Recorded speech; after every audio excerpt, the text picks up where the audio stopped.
Myself, Miss Tejasri Kosbe, lecturer from Praveen Patil Polytechnic, Bhayandar. My subject is maintenance of electrical equipment. In this chapter 1 is safety and prevention of accidents. Part 5, learning outcomes. At the end of this video, you will learn about earthing. So what is earthing? The process of transferring the immediate discharge of the electrical energy directly to the earth by the help of the low resistance wire is known as the electrical earthing. The electrical earthing is done by connecting the non-current carrying part of the equipment or neutral of supply system to the ground. Mostly the galvanized iron is used for the earthing. The earthing provides the simple path to the leakage current. The short circuit current of the equipment passes to the earth which has zero potential, thus protects the system and equipment from damage. Next is importance of earthing. The earthing is essential because of following reasons. In the first is the earthing protects the personnel from the short circuit current. The earthing provides the easiest path to the flow of short circuit current even after the failure of the installation. The earthing protects the apparatus and personnel from the high voltage surges and lightning discharge. Earthing can be done by electrically connecting the respective parts in the installation to some system of electrical conductors or electrodes placed near the soil or below the ground level. The earthing mat or electrode under the ground level have flat iron riser through which all the non-current carrying metallic parts of the equipment are connected. So when the fault occurs, the fault current from the equipment flows through the earthing system to the earth and thereby protect the equipment from the fault current. At the time of the fault, the earth mat conductor rises to the voltage which is equal to the resistance of the earth mat multiplied by a ground fault. The contacting assembly is called earthing. The metallic conductors connecting the parts of the installation with the earthing are called electrical connection. The earthing and the earthing connection together called the earthing system. So this is the image in which you can see the electrical system without earthing. If earthing is not provided, then person may get shock. So fault current passes through the human body if there is no earthing. And next image is electrical system with earthing. If we provide earthing, then fault current passes through the earthing which is safe for the person.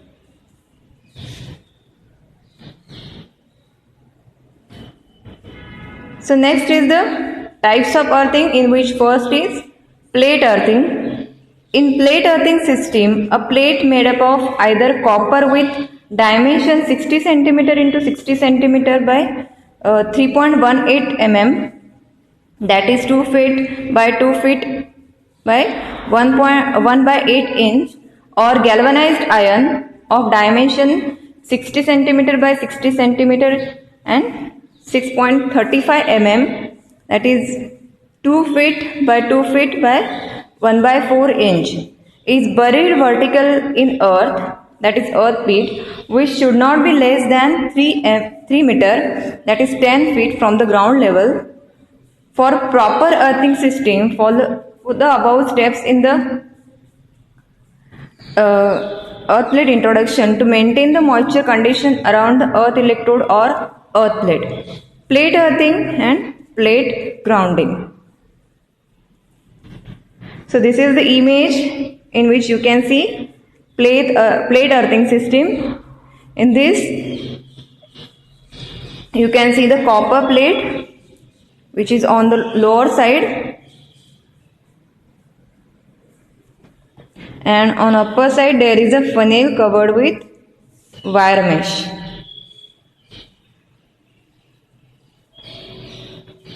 This is another image. In this you can easily see the copper plate having thickness 600 by 600 by 3 mm, and on the upper side there is a charcoal and salt filled layer by layer and funnel for watering. And this is the real image of copper plate.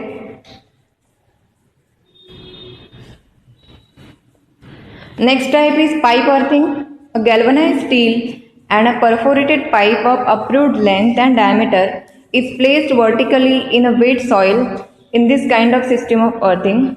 It is the most common system of earthing. The size of pipe to use depends on the magnitude of current and the type of soil. The dimension of the pipe is usually 40 mm, that is 1.5 inch in diameter, and 2.75, that is 9 feet in length for ordinary soil, or greater for dry and rocky soil. The moisture of the soil will determine the length of the pipe to be buried, but usually it should be 4.75 meter, that is 15.5 feet. Pipe earthing and grounding. So this is the image of pipe earthing, in which you can see on the lower end side there is a pipe and around it which is filled with salt, charcoal. On the upper end side there is a funnel for watering. This is also the another image in which you can easily see the pipe, and this is the real image of pipe. Next is Indian electricity rules for earthing. The first is the earthing electrode, that is plate or pipe, should be situated at the place at least 1.5 meters away from the building in which electrical machines are to be earthed. Second, the material of earth wire and electrode should be same. Third is the size of the earth wire should not be less than half of the live conductor wire. Fourth, the minimum size of earth wire is 8 SWG. Fifth is the space around the earth electrode should be filled up with mixture of coal, salt and soil. Sixth is all the earthing wires from the sub-circuit should be terminated and looped at the main board, and from there the main earth wire should be taken out to the earth electrode. Seventh is the earth electrode, that is plate or pipe, should be kept vertical. Next is there should be better contact of earth wire and electrode with the help of nut bolts terminals of the same material. Ninth is the nut bolts socket should be covered with bitumen to protect from corrosion. 10th is avoid joints of earth wire. The next term is the subject of earthing is divided into, that is subject of earthing. In the first is neutral earthing and second general earthing. So what is neutral earthing? Neutral earthing is also known as system earthing, has the following objectives. The first objective is to reduce the voltage stresses due to switching and lightning surges, and second, to control the fault currents to satisfactory values. Next is general earthing, is also known as protective earthing and is provided for protection against the dangers to plant and personnel associated with the use of electrical energy. Thus, the objective of the earthings are for the safety of personnel from electric shock, ensuring that non-current carrying parts such as equipment frames are always safety at ground potential even though insulation fails. So this is the main objective of earthing, to provide the safety. For the safety of the equipment and personnel against lightning and voltage surges, providing the discharge path for surge arresters, gaps and other similar devices. Second, for providing the ground connections for the grounded neutral system. Next, for providing a means of positively discharging and de-energizing feeders equipment before proceeding with maintenance on them. Next, power system earthing is highly important. A substantial and adequate ground that will not burn off or permit dangerous rise in voltage under abnormal conditions is essential. Extensive damage and dangerous conditions have arisen when inadequate grounds have been provided. Next is multiple grounds and multiple connections to them are usually desirable to ensure ground protection. Even though one connection opens due to burn off or other conditions such as high resistance, the station earthing system should have low resistance. So earthing system depends on the factor. The first is earth electrode, second earth resistance or resistance to earth, next is earthing lead, fourth earth current, and fifth is soil resistivity. So first earth electrode, any wire, rod, pipe, plate or an array of conductors embedded in ground horizontally or vertically is known as earth electrode. In distribution system, earth electrode consists of a rod or pipe 1 meter in length and driven vertically into the ground. In generating stations and substations, grounding mats are used rather than individual rods. Second, earth resistance or resistance to earth. The resistance offered by the earth electrode to the flow of current into the ground is known as resistance to earth. The term resistance to earth or earth resistance does not imply the contact resistance between the earthing electrode and soil, but mainly the resistance of soil between the electrode and the point of zero potential. Numerically, it is equal to the ratio of potential of earth electrode with respect to the remote point to the current dissipated by it. Mathematically, earth resistance is given as where V is the measured voltage between the electrode and the voltage spike and I is the injected current during the earth resistance measurement through the electrode. As a general rule, lower the value of earth resistance, better it is. But even then, following value of earth resistance values will give satisfactory results. So for large power station, the value of resistance is 0.5 ohm, major power station 1 ohm, small substations 2 ohm, and in all other cases the value of resistance, earth resistance is 8 ohm.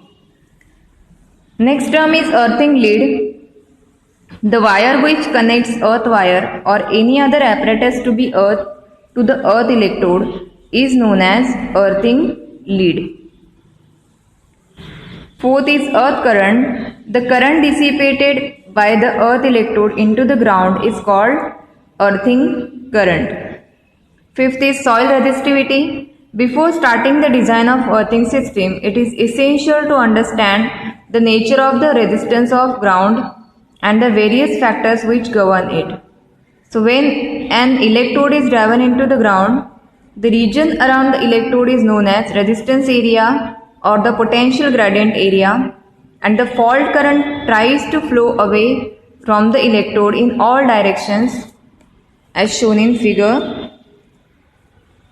So this is the image in which you can see the fault current tries to away from the electrode.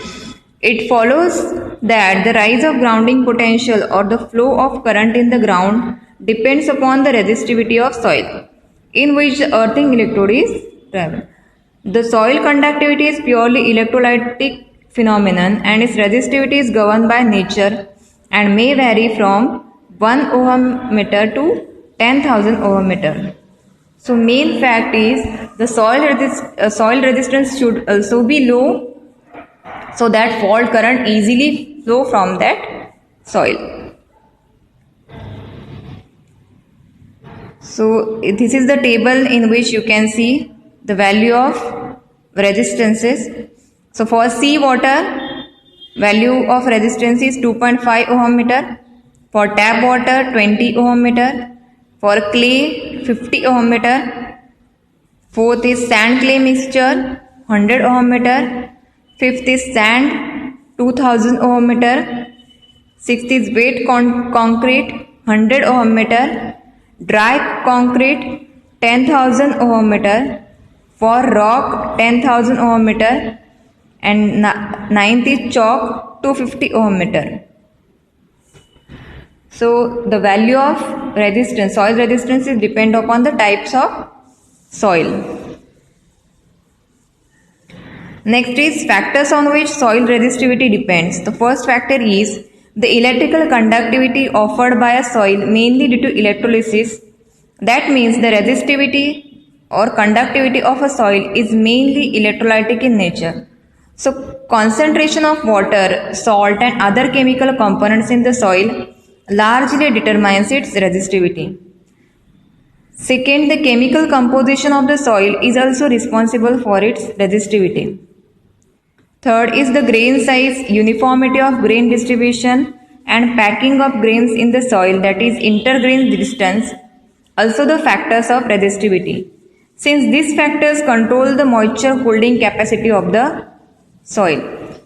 So moisture holding capacity of the soil is depends on the grain size and grain distribution. Fourth is the temperature of the soil can also be a factor, but when it is very close to freezing temperature, below 0 degree Celsius, the water contained in the soil begins to freeze, which largely affects the electrolysis process in the soil. It is found that just below the freezing point, the resistivity of soil or earth resistivity is tremendously increased.